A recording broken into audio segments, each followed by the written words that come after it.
What if your need to be good is exactly what's holding you back? What if the very parts of yourself you've worked so hard to suppress, your anger, your selfishness, your envy, held the keys to your strength, your authenticity, even your peace? Carl Jung once said, "One does not become enlightened by imagining figures of light, but by making the darkness conscious." And yet, most of us spend our lives running from the darkness. We wear masks of kindness. We try to be endlessly positive. We silence our rage. We swallow our needs. We bury our shadows deep, hoping they'll just disappear. But they don't. They fester, they sabotage, and eventually they break through. This video is not about becoming better.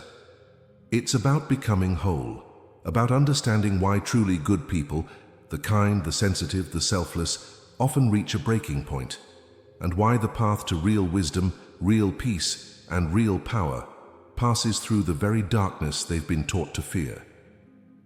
Let's begin. We've been taught since childhood that good means being polite, agreeable, helpful, calm. But have you ever noticed how exhausting that is?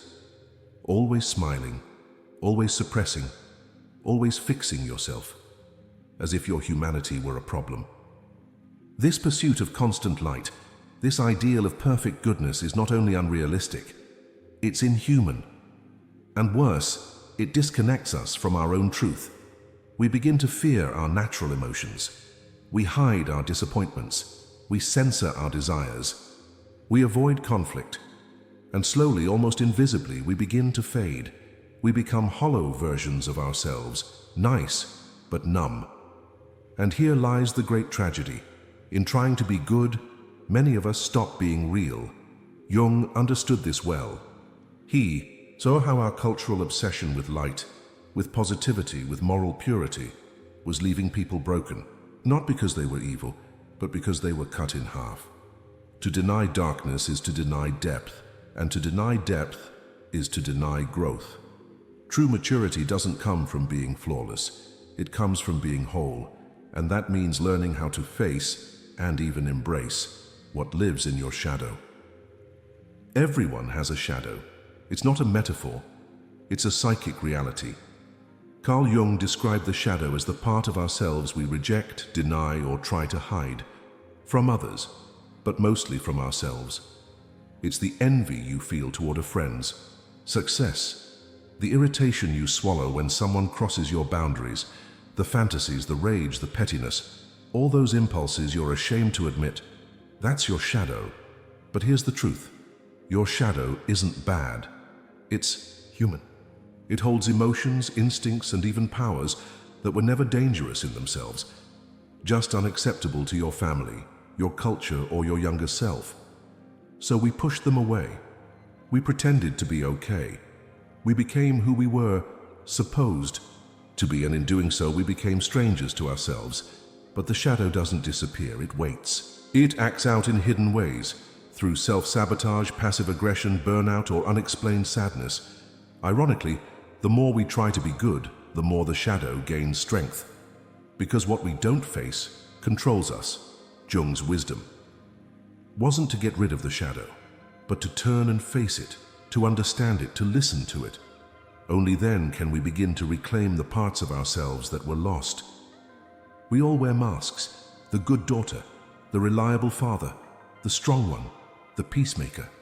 They help us survive, they protect us, but over time, they become prisons. How many times have you smiled while dying inside? How often do you say, "I'm fine," when you're anything but? How long have you been performing who you think you should be, instead of being who you really are? Jung called this social persona a necessary fiction, a role we play to function in society. But when the mask becomes more real than the face beneath it, we lose touch with our soul. We get sick, emotionally, spiritually, even physically.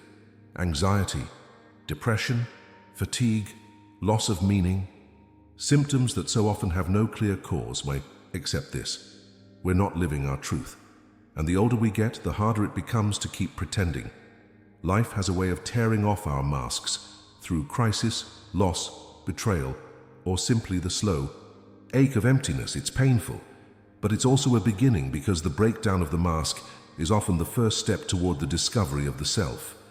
You are not here to be perfect, you are here to be whole. And wholeness begins the moment you dare to take the mask off. From an early age, many of us were taught, don't be angry and don't be selfish, don't be too ambitious and it's arrogant. And so we internalized a message. Certain emotions are unacceptable, but Jung warned, what we repress does not vanish. It becomes shadow energy. It leaks out sideways, often when we least expect it. A person who represses anger might become passive-aggressive or explode over something trivial. Someone who rejects ambition may feel stuck, secretly, bitter at those who succeed. A selfless person may end up chronically resentful, giving to everyone but themselves, until they finally collapse. Here's the paradox. It's not these impulses that destroy us. It's our refusal to own them.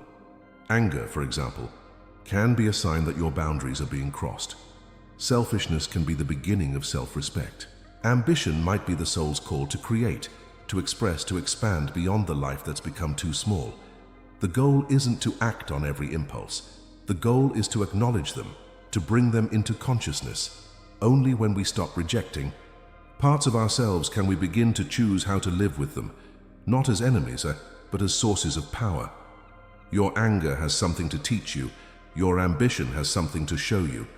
Even your darkness holds light, if you're brave enough to look. There comes a point in life, often after a loss, a betrayal, a deep failure, when the ground beneath us gives way. What once made sense no longer does. What used to fulfill now feels hollow, and what we feared might happen already. As this is what Jung called the night sea journey, the descent into the underworld of the psyche, a place where the ego loses control and the shadow emerges from the depths. Most people resist this descent.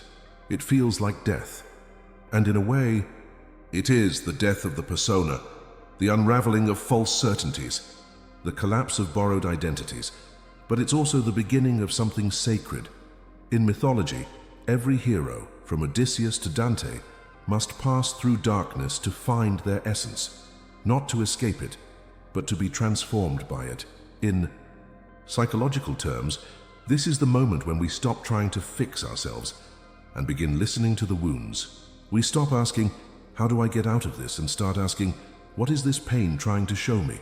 It's terrifying, it's disorienting, but it's also honest. In the underworld, we confront our unmet needs, our buried grief, our forgotten dreams, and sometimes for the first time, we meet our true self. Not the version of us that pleased others, not the version that survived, but the one that was buried, waiting to be reclaimed. This descent isn't a detour, it's the path. There's a strange truth most people don't talk about. Some of your greatest strengths were born the moment you thought you were breaking. That moment you were abandoned and learned how to stand on your own. The heartbreak that shattered you but opened your capacity to love deeply. The failure that humiliated you and stripped away the ego you never needed. Jung believed that suffering, when faced consciously, awakens something deeper than the ego. It reveals layers of the psyche we couldn't access in comfort. Because growth doesn't come from ease, it comes from rupture. The pain you survived may have taught you boundaries. It may have taught you empathy. It may have forced you to ask questions others run from their entire lives.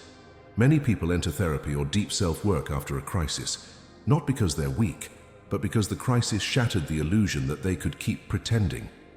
Suddenly, what matters becomes clear. The noise fades. And what was buried, the longing, the intuition, the soul, starts to speak. Pain has a way of initiating us. It strips away everything false and leaves us raw, open, and ready. Not ready to return to who we were, but to become who we were always meant to be. Most people think healing means getting rid of what's wrong inside them, the fear, the anger, the jealousy, the shame. But Jung offered something radically different. He said, we don't become whole by trying to be perfect. We become whole by embracing our brokenness. The work is not to eliminate your shadow, it's to integrate it. Integration means sitting with what you once pushed away. It means recognizing that your fear has protected you, that your anger was a signal, that your envy revealed what you secretly longed for. Nothing in you is meaningless. Nothing in you is beyond redemption. When we stop fighting parts of ourselves, we free up enormous energy. Energy that was once used to suppress can now be used to create. Energy that went into shames can now go into truth. This is the alchemy Jung spoke of, the transformation of the dark into gold. But it doesn't happen by pretending you've healed. It happens when you look yourself in the mirror, fully, honestly, and say, all of this is me. The light, the dark, the contradictions, the chaos, the tenderness, the rage, all of it belongs. Integration is not perfection, it's authenticity. And from that place, real peace begins to grow. There's a quiet power in someone who's been through hell and came back wiser, not louder, not harder, but more real. They don't speak in cliches. They don't chase approval. They carry a depth in their eyes, the kind that only comes from having faced what most people run from. You've met people like this. Maybe you are one of them. Those who've fallen into addiction, depression, heartbreak, despair, and somehow found a way through, carry a strength that can't be faked. Jung believed that this kind of strength is not found in avoidance, but in initiation, when the ego dies and the soul is reborn. People who've touched their own darkness become trustworthy, not because they're perfect, but because they're no longer pretending they've made peace with their imperfections. They've stopped performing. They've tasted loss and emerged with compassion. You can't scare someone who's already seen their own shadow. You can't manipulate someone who's owned their flaws. You can't break someone who's already been broken and rebuilt themselves from within. This is the power of integration, not the strength of armor, but the strength of truth. There's a big difference between being nice and being kind. Niceness often comes from fear, a need to be liked, to avoid conflict, to stay safe. Kindness, real kindness, comes from clarity, and that clarity only arrives when you've faced your own darkness, because once you've met your own shadow, your jealousy, your rage, your failures, you stop judging others for theirs. You begin to see people not as good or bad, but as human, conflicted, messy, trying their best just like you. You become less reactive because you recognize the pain beneath the reaction. You become less self-righteous because you've tasted your own contradictions. You become gentler, not because you're weak, but because you've stopped needing to prove anything.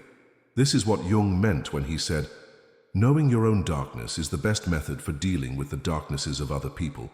You stop rescuing, you stop fixing, but you become deeply present, able to hold space, without judgment, without control. And perhaps most importantly, you become kind to yourself. Not out of indulgence, but out of respect, because once you understand your own depth, you stop demanding perfection and start offering compassion. That's the kind of goodness the world is starving for.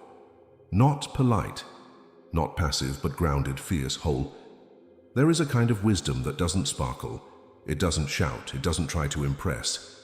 It speaks slowly, with silence between the words, with presence behind the eyes. This is the wisdom of those who have walked through the night and stopped trying to escape it. They no longer need answers for everything. They no longer need to fix everyone around them. They've learned to live with mystery, with paradox, with the parts of life that never make perfect sense. Carl Jung didn't just study the shadow, he lived it. He faced breakdown, betrayal, inner chaos, and through that, he discovered something sacred, that the soul doesn't grow in the light alone, but in the dark places we dare to enter. That's why the second half of life, the years when our illusions begin to crack, can become the most profound. If we allow ourselves to descend, to shed the masks, to stop running. Because maturity is not just about experience, it's about integration, about holding life's light and dark together, without needing to resolve the tension, to be able to say, yes, I have failed, yes, I've been cruel, afraid, selfish, and still, I am worthy of love, of meaning, of peace. That is the dark wisdom. It doesn't erase the past. It reclaims it. It says, everything I've been, everything I've felt belongs to the person I am becoming, And maybe that person might at last but feels whole.